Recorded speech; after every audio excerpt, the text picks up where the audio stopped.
I genuinely didn't think I'd ever be making this video, because for years I recommended the MacBook Air M1 to basically everybody. Students, content creators, normal users, people looking to switch from Windows. But recently mine developed a problem that could effectively end the laptop. And the worst part?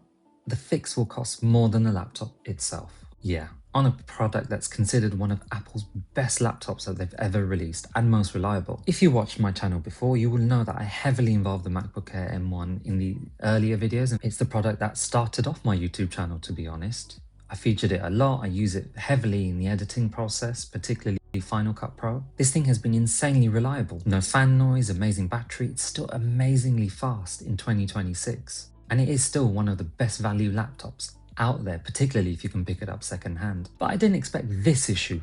Let me explain. At first I thought it might be a software thing, like a macOS glitch. Random shutdowns, the charging was a bit dodgy, it would suddenly drop to 0%, so I thought, hang on, I might have a battery issue here. So I went along to Apple, and they told me my whole logic board needed replacing and that the battery was absolutely fine. I couldn't believe it. I researched online, they convinced me that my battery was at fault. Went back to Apple, on the chat at least, and they said no, it's a logic board issue, that the engineers in store are absolutely right. So at that point I gave up. So what was happening was, the moment the charge drops below 60%, that's it, the laptop switches off, goes to 0%, and I have to run it on the power plug. Otherwise, 60 to 100%, it works quite fine. If you don't know what the logic board is, it's basically the main part of, it's the brain of the computer. Without that, the computer fails. I'm sounding a bit dramatic here, but buying another MacBook is no easy feat.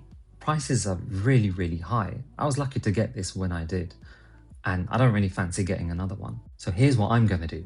I'm going to keep it plugged in. Now, keeping it plugged in won't damage the battery that much. It'll reduce the lifespan. I mean, to be honest, I'm just going to stretch it out 2, maybe 3 years. Keeping it plugged in should be fine. There should be no risk of battery swelling. And to be honest, between 60% and 100%, I can take out the charger plug. It's amazing that one hardware issue can do this and just render a laptop completely disposable. But then that's the problem with these integrated modern laptops. You can't repair one thing, you have to replace the whole thing, which is just absolutely irritating. My MacBook Air M1 survives, but it's not the same. And the reason why I'm keeping it plugged in is because 1, I don't travel around with it.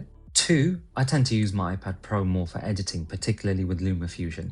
A bit disappointed that Apple didn't contribute somewhat to the repair, mainly because I've had 3 years of Apple Care, but then I understand their point of view. I've had it for over 5 years now. I shouldn't have expected them to contribute anything, to be honest. The logic board itself doesn't cost much, it's just the repair. I just don't have the patience or the precision to be doing that. Anyway, let me know in the comments below. Have you had issues with your MacBook Air M1 or maybe another variant of the MacBook Air or even the MacBook Pro? Like this video and consider subscribing, and until next time.